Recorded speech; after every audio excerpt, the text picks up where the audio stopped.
Get your ears wrapped around the Golden State Media Concepts Basketball Podcast. All the scoop you need to know, from college basketball to the NBA and even March Madness. News of your rising stars. Topics on and off the hardwood. This is the Golden State Media Concepts Basketball Podcast.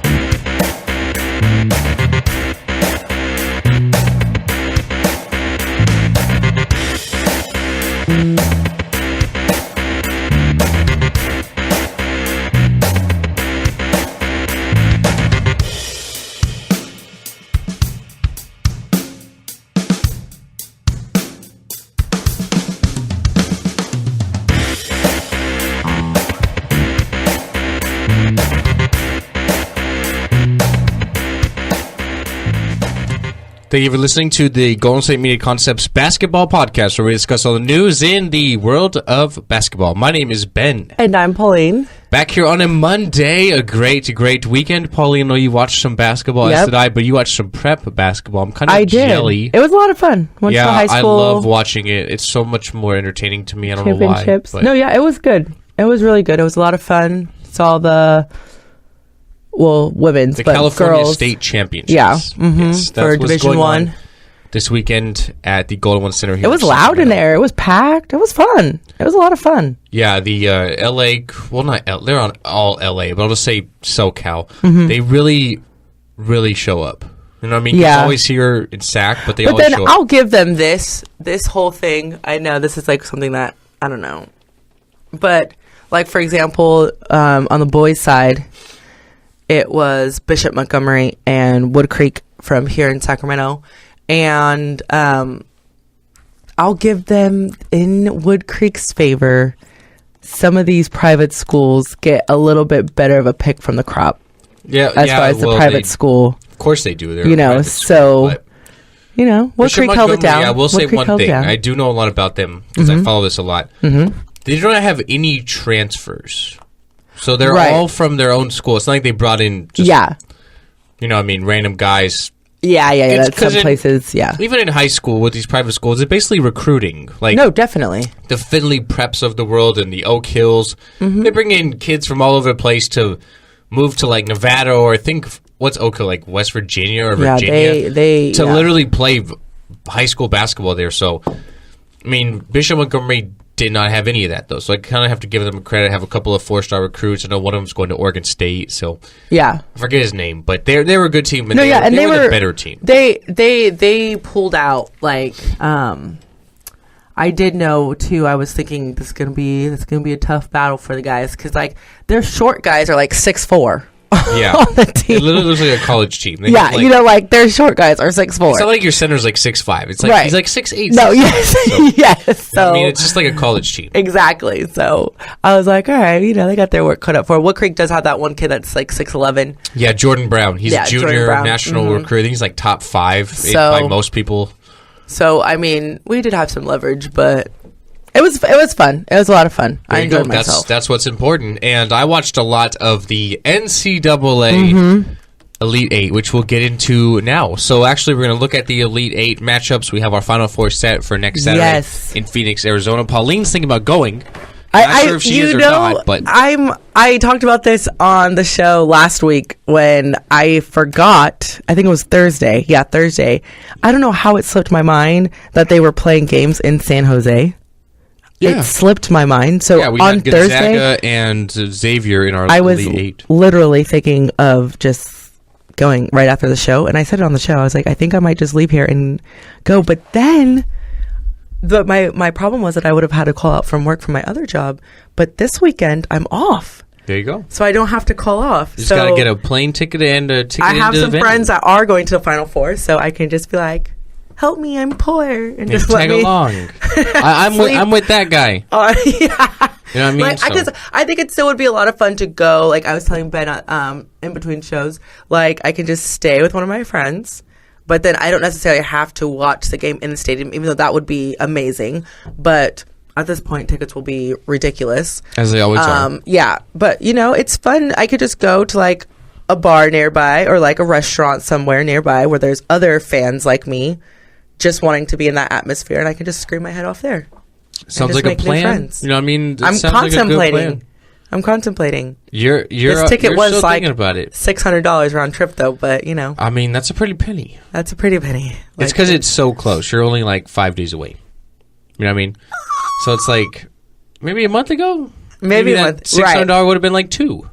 No, definitely. And then you would have been like, hey, let's And do that it. drive, it's like, Ben was saying, like 12 hours? Yeah, from Sacramento, it's like 12, 13 hours nonstop. So it's pretty I have tough. to recruit a friend.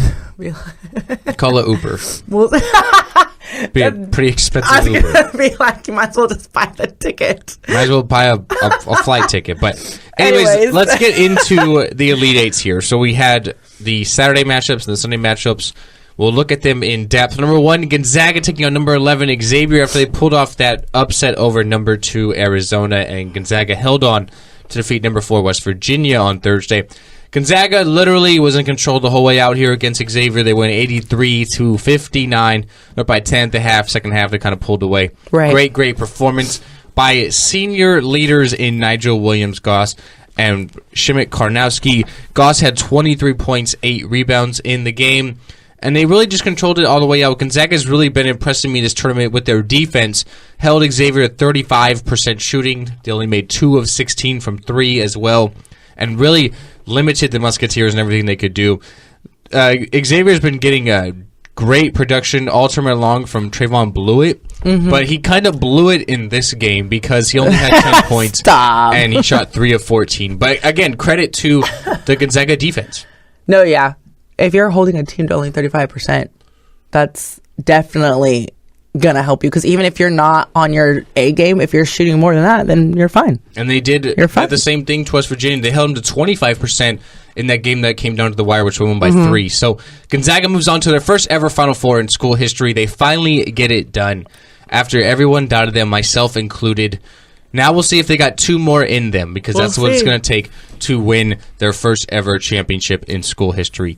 And on the other side, on Saturday, we had number 3, Oregon, taking on the number 1 seed, Kansas. And my bracket, Pauline, you can literally just throw it in the dumpster because it's busted. I didn't pick any Final Four Not teams. one. Literally none of them. None. Zip. Nada. Nilch. Nothing. Because Oregon defeats number 1 Kansas 74-60. Oregon were in control the whole way out, again up by 11 at the half.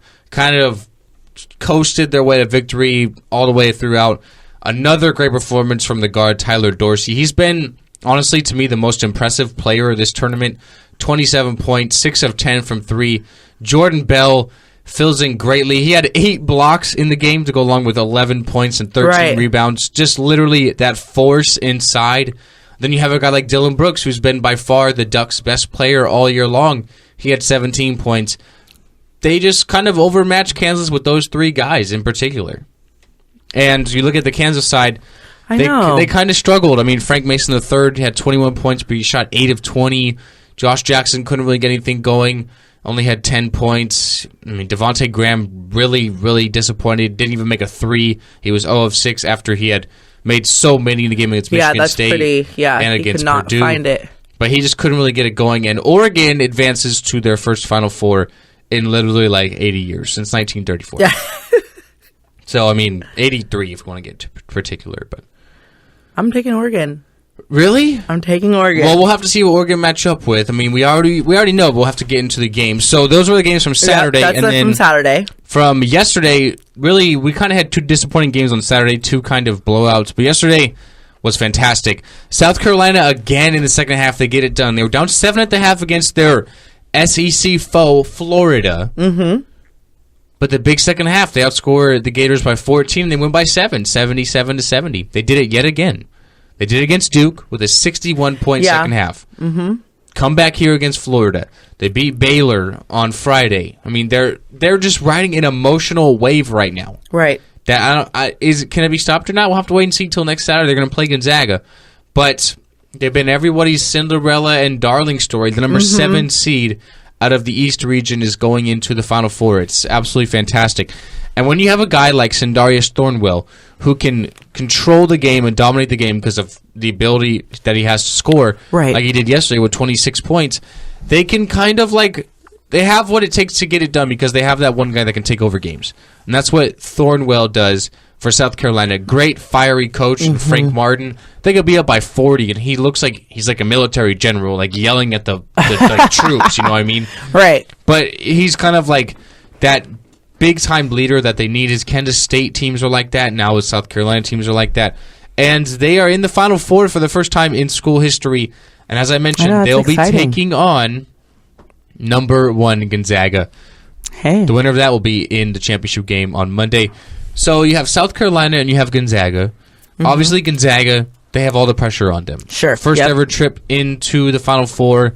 The number 1 seed, only lost 1 game all year long to BYU. Then you have you have the Gamecocks of South Carolina, who are really just playing on house money. You know what I mean? First ever time here. It was the first ever time in the Elite Eight, even.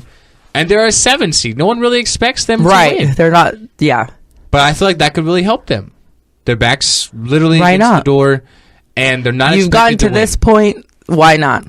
It's almost like when you expect a team to least when they're the most dangerous. You know what I mean? This could be South Carolina in that instance, but they will have, obviously, now 5 days to think about it because they're going to play Gonzaga on Saturday. And then our other matchup yesterday in the Elite Eight was fantastic. It was a doozy.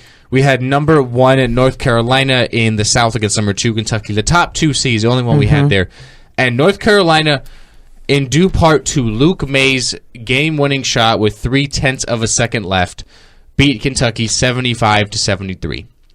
Malik Monk hit a 3, an absolutely crazy 3 with 7 seconds left to tie the game at 73.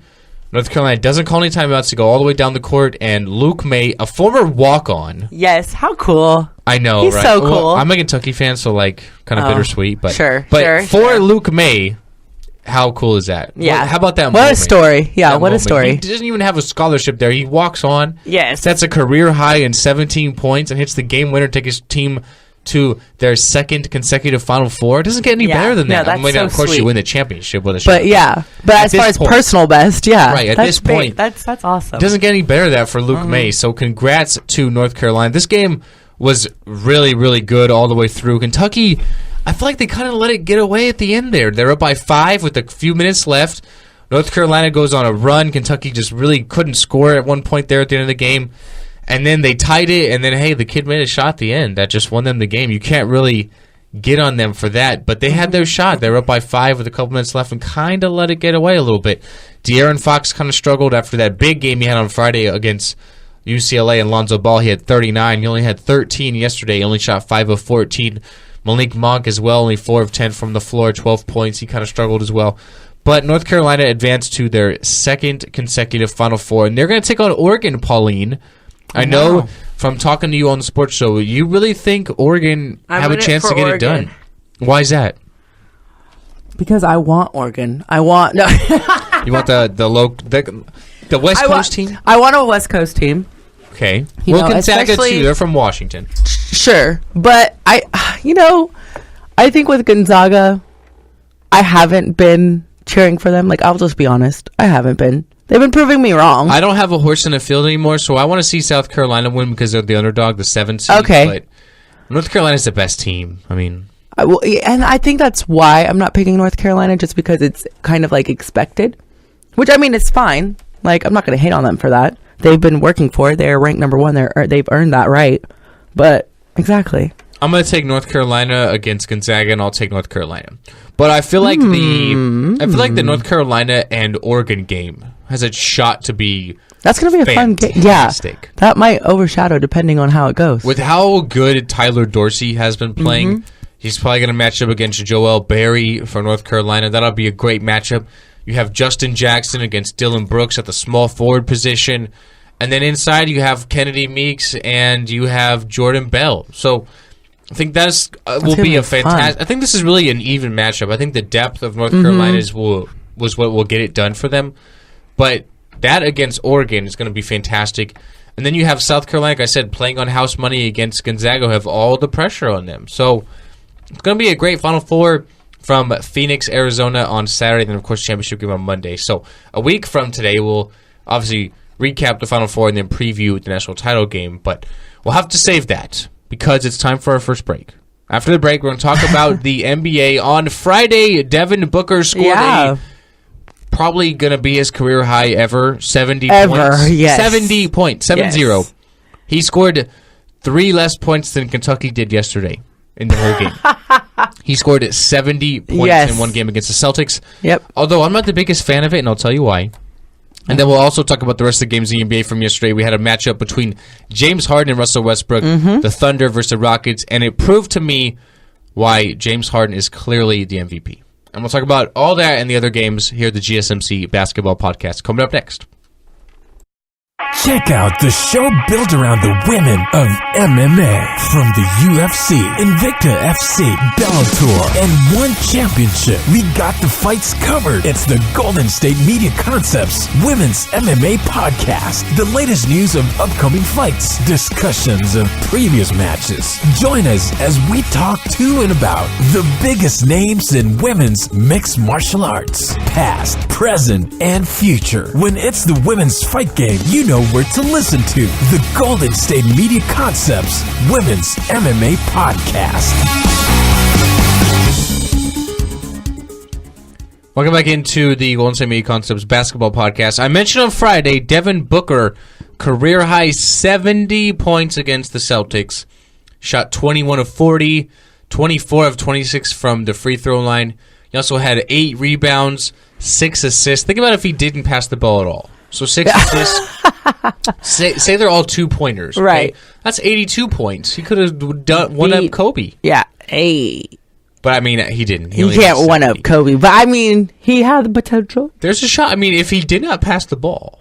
Now he's thinking about it. Now he's thinking about what he could have did differently. The guy took 40 shots, okay?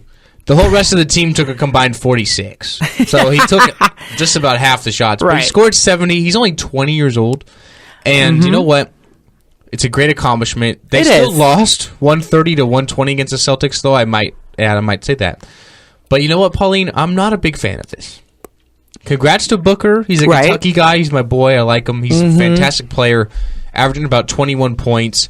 He's going to be a stud, one of the better shooting guards already. Give him a couple of years. I think he'll be an all-star. Okay? So let me say that for one. Okay. 2. And 2, I'm not that big of a fan of this for a couple of reasons. Number 1, the Suns are tanking.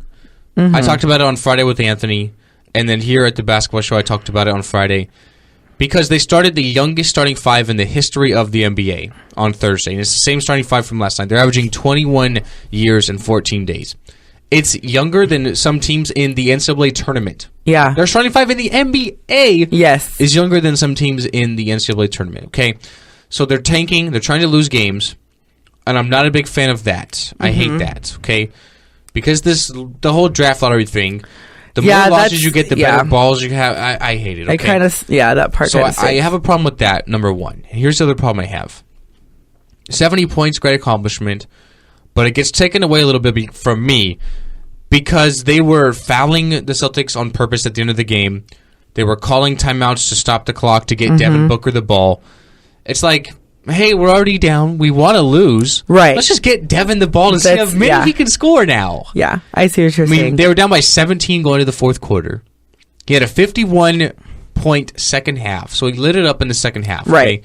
But it's like, hey, we already lost the game. Let's just give Devin the ball now. This is going to be great. Like, I mean, great accomplishment. Don't get me wrong, 70, but I'm not a fan of it. Yeah, and I think that, I get what you're saying. But at the same time, might as well. Okay, what's next? Like, we're just going to go out there. Okay, we're going to lose on purpose. We're going to have Devin take 60 shots and he'll get 100 points. It is kind of stinky. It's like, it is. I'm not a big fan of that. Do you know what I mean? Yeah. 70 points, great. But I feel like it's kind of like one of those things you have to put an asterisk next to. Like, it wasn't natural. Like, Kobe's 81. That was natural. It wasn't. It was they just won the because, game. Right. You know what I mean? And the other part I'll say about this was the last thing after the game. And Jay Crowder of the Celtics, who had 13 points in the victory, I felt like my boy was a little salty. And here's why I say that, okay? of course, after the game, the Suns have nothing to play for. They're happy that Devin got 70 points. So they kind of copied the Wilt Chamberlain photo, right? Where he has 100 in the paper, but this is 70 in the paper.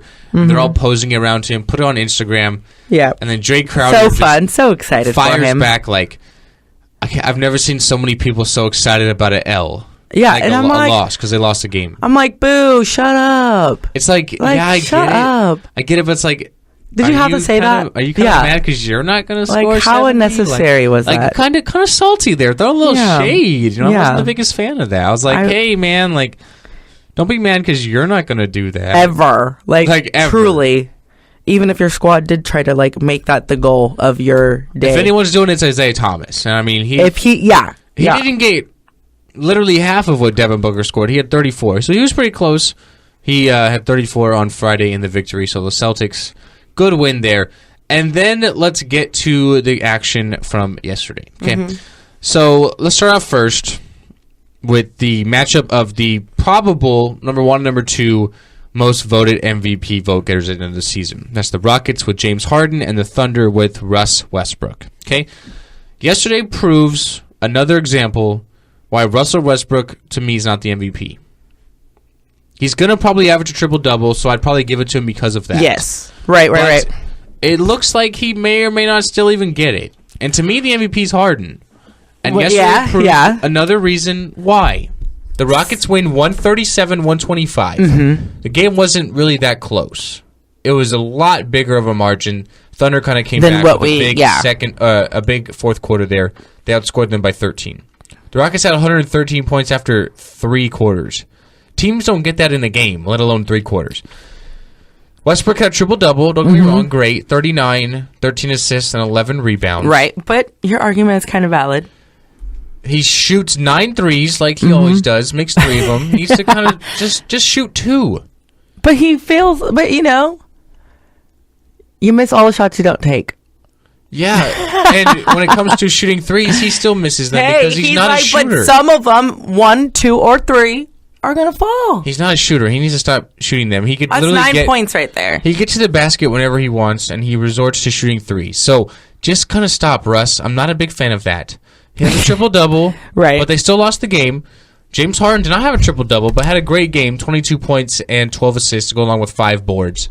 Played a lot more, I guess you can say, in control. Plus or minus of 11. Russ had a minus 14. So the Rockets are 3-1 this year against the Thunder. So Harden has the head-to-head matchup 3-1 over Russ.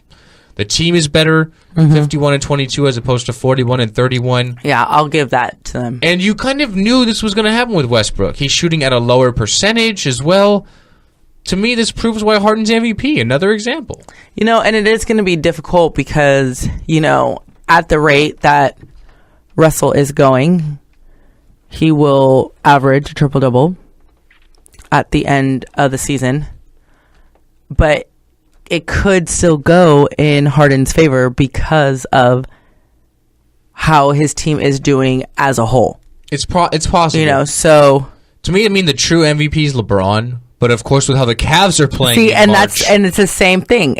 It's going against Braun because of how his squad is doing. Yeah, they're not doing too well. They're 5-7 in March. They literally have tied with the Celtics for the top seed in the East. And I don't think that's really going to matter too much to the Cavs and LeBron, but how they're sort of playing just as of late, not too well. And that's going against LeBron's the MVP, but he's not going to win it, of course. The best player doesn't always win the award. So right. I'll say that. But yesterday just proved to me why the Rockets and James Harden should win the MVP over Russ of the Thunder. But, we'll have to see what happens at the end of the season. It's going to be interesting. Russell Westbrook's going to average a triple-double. Yeah, I'm interested to see. He'll be the second player ever to do that. Oscar Robertson, of course, being the other. And Oscar Robertson that year finished 3rd in the MVP voting. So he obviously didn't win the MVP. Yeah, so what do you value a triple-double at? Yeah, what more? You know what I mean? You may not value it that high because he didn't win it. Russell Westbrook may not win the award after averaging it. So we'll see. It'll be interesting to find out. But nevertheless, yesterday in the NBA, it was not just those 2 guys. We had other games as well. Don't let the March Madness fool you. There were NBA games. The Hornets beat the Suns. Devin Booker did not have 70 points. No, but, Hey, you can't do it every game. Hey, if that was a repeat. Hey, then we would have known that they're definitely trying to get it to him. Yeah. Because That would have been something else. But the Hornets win 120-106. Kemba Walker, 31 points, 9 rebounds in that matchup. And hey, how about the Nets, Pauline, playing pretty well as of late? They've won. That wasn't a laugh. That was more at a laugh at your voice tone, not at the fact that they've won 3 straight. Hey, I'll now give it to them. 16-57. I mean, hey, not the greatest there, but they win 107-92 over the Atlanta Hawks. Jeremy Lin, 19 points, 8 rebounds in the game. How about your Kings, Pauline? How about them? 18-point fourth quarter comeback. Tearing up Clip City in Clip City. Yes, 98-97. Willie Cauley-Stein. Now. Willie Cauley-Stein hits the game winner with 1.8 seconds left. 98-97. Woo woo. Hey, I mean, they're on the comeback trail. Yeah. The Bulls defeat the Bucks 109-94.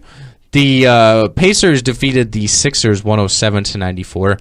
The Celtics beat the Heat 112-108 behind Isaiah Thomas 30 points. Right. The Warriors beat the Grizzlies 106-94. Klay Thompson had 31 in that game. The Pelicans beat the Nuggets 115-90. Anthony Davis 31 points and 15 rebounds. I expected nothing less from you, Anthony. Yeah, I love much. Anthony. Gotta love him. He's a great player. Love him. Just wish he would stay healthy. Yeah. The Trailblazers defeat the Lakers 97-81. Damian Lillard 22 points, 7 rebounds, and 5 assists as well in that matchup. You look at the NBA calendar for tonight, March 27th. You have the Magic in Toronto take on the Raptors. The Knicks will host the Pistons. Big matchup here tonight. The Spurs hosting the Cavaliers. Do you think the Cavs can take it tonight? If they can, no. I'm putting it with the Spurs. She's like, well, I mean, no. I'm putting it with the Spurs. They're done. I don't see any way possible. It's the Spurs. Yeah. Unless we have some surprise resting, which seems to happen on big games like this, national televised games, then I'll give the Spurs the edge. The Mavericks will be hosting Russell Westbrook and those Thunder. The Kings will be at home at the Golden One and take on the Grizzlies. And the Jazz will be at home taking on the Pelicans. We'll take our last break of the show. After the break, we're going to talk about news in basketball. Patrick Beverley, not a fan of resting players. We'll see if Pauline likes it or not. And Indiana have a new head coach, and it's not who I thought it would be. All that after the break at the GSMC Basketball Podcast. Want to know the latest in soccer? Then listen to the Golden State Media Concepts Soccer Podcast. From MLS, the World Cup, and the Premier League, we've got you covered. The latest updates, the hottest matches, and news on the league's top players. It's the Golden State Media Concepts Soccer Podcast. David Beckham scores the goal to take England all the way to the World Cup finals. Listen now. Welcome back into the GSMC Basketball Podcast. Pauline. Yep. James Harden came out and said he was not a fan of resting players. Every time he's healthy, he's going to play. And right. He may kind of backed him up here. Patrick Beverley of the Rockets, he ripped the NBA's trend of resting players for preventative maintenance. Just taking a day off. He calls it a disgrace to the association. He said, quote, I think that's bull. I think that's bull.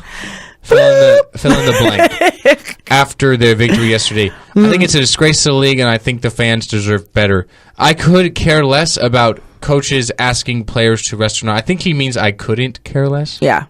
Because if he could care less, then there's something he cares less about more than this. So, I mean, you went to college, Patrick. I would assume you'd be better than that. But anyways, it's a misquote. I blame the typist. He says it's up to you to play or not, and if you don't, you're disrespecting the game. And I don't believe in disrespecting the game because there was a time where I wasn't playing in the NBA, and I was just trying to get here. So me resting, I feel like, is disrespecting me, disrespecting the name on the front of the jersey, and disrespecting the name on the back of the jersey. And Pauline, you feel sentimental. I'm it's making me feel some type of way right now. I'm getting a little teary, especially when you look at it from that perspective. There was a time, because I get what he's saying, was like, let's not forget what the sacrifice we had to get here. Everyone's dreamed to get here. Now we're taking it for granted. We're like, I'll play if I feel like it. So looking at it from this perspective and from like a personal insight of it, I do kind of feel like I'm like, that's actually pretty true. Like, and with all things, like sometimes, like with anything, like once we get there, we get comfortable. So then we start like, whatever. But then in this particular case, he's like, let's not forget when we were little kids looking up to guys like us, type of a thing where we had to work so hard to get here. Now that we're here, That I really loved it. I Not necessarily from that regard, but I loved it from the stance that there's another guy coming out and saying, hey, let's not do this. I realize Beverly's not a star. Okay. But you know. From that stance of, because I'd say it's kind of gaining momentum as far as the league is trying to do something now. Yeah, we talked about this. And guys have come out and said, like, hey, I don't really care, like LeBron James. Greg Popovich said, like, oh, kind of deal with it. Like, you know, I mean, it is what it is. Yeah. So I'm kind of in that stance, like, hey, let's do something about this. For me, the answer is shortening the season, but that's not really going to happen. So we'll see what happens with another guy coming out. In the contract, you can take this amount off. Yeah, like, okay, in your contract, you have 3 rest games. Like, yeah. And you have to pick them. And blackout days. Right, I guess, so, like, you know, like, you can't do it against the big name team. That I've heard a lot of theories. Number one, this is what I heard a theory, and it would obviously cancel it out, is that you have the playoffs seeded accordingly to record. But then when you're playing that team, whoever had the head-to-head matchup victories throughout the season is the home team for that matchup. So let's say you had... Oh, okay. Let's say you had the Cavs and the Warriors in the finals. Right. And obviously, it's 1-1 in the season series. Let's just say, for instance, the Cavs won 2-1. Mm-hmm. The Warriors have a better record, so you'd think they'd host the NBA Finals and have the home court advantage. But the Cavs beat them 2-1 in the regular season. So then the Cavs have that home court advantage. So if you do it that way, I see. You have these guys taking games off against the Sacramento Kings of the world. Sorry, Pauline. It's fine. And not the Spurs or the Clippers or the Celtics, you know what I mean? So if you do it that way, then you don't have this issue against big name teams and nationally televised games. I can work with that, yeah. That's not going to happen either, but I mean, that's just one solution that someone brought up. So that could be a case, but it's not going to happen. But I do like Beverly coming out and saying, I'm not resting. So, and then that gets us to the last bit of news for today's show. Indiana have a new head basketball coach. And as I said, it's not the guy I thought it would be. We have Archie Miller. He's the new head coach coming over from Dayton to Indiana. He is going to have about a 7-year deal, which is honestly pretty long. I was surprised. I was thinking that's a pretty long stretch. Surprised he got that many years. It's about $3.5 million per season. In 6 seasons with Dayton, Miller was 139-63, and he reached the NCAA tournament the last 4 years. So he's, of course, replacing Tom Crean, who got fired on March 16th after 9 years. So Indiana's a big-time coaching job. It's an elite program. And hopefully Miller can turn them around because they've kind of been up and down. So they're great for 1 year under Crean, and then they're terrible. And then they're great, and then they're terrible. So hopefully Miller can really turn them around and get them really consistent. But I was surprised it was not going to be Steve Alford, who coaches at UCLA. It made perfect sense. He's from there. Chapter, He went to school there in Indiana. He was on the verge of getting fired by UCLA last year. He literally had a bonus taken away from him because they had a terrible year. He was on the verge of getting fired, but obviously he bounced it back this year with a Sweet 16 appearance. He's going to lose a lot of players from UCLA. Lonzo Ball literally got a drink of water and said, I'm leaving to the league. I don't even think right after swallowed the last. He was like, I'm done. I'm out. Literally, the final horn goes off, and he's like, I'm going to the NBA. Was already in that game against Kentucky on Friday. He's probably going to lose TJ Leaf, who's going to be a lottery pick. I mean, guys do come back when they probably shouldn't, but I think Leaf will probably go to the NBA. You have Lonzo Ball going to the NBA. You have LiAngelo Ball coming in, who's not nearly as good as Lonzo. Not going to make an impact at all. Sorry, no disrespect, but I'm just not a big fan of him. I don't think he's that good of a player. You have Bryce Alford, his son, who's graduating, so he's leaving as well. You have Isaac Hamilton, who's a senior, who's leaving. So you're losing a lot of players. Your son's already leaving, so you're not coaching him anymore. It made perfect sense, but he's obviously staying put at UCLA. So, hey, we'll see what happens. Anyways, that's going to be the end of the show. My name is Ben. I'm Pauline. Thanks for listening, guys. We'll be in the studio tomorrow, and have a good day here at the GSMC Basketball Podcast. You've been listening to the Golden State Media Concepts Basketball Podcast, part of the Golden State Media Concepts Podcast Network. You can find this show and others like it at www.GSMC.com. GSMCpodcast.com. Download our podcast on iTunes, Stitcher, SoundCloud, and Google Play. Just type in GSMC to find all the shows from the Golden State Media Concepts Podcast Network. From movies to music, from sports to entertainment, and even weird news. You can also follow us on Twitter and on Facebook. Thank you, and we hope you have enjoyed today's program.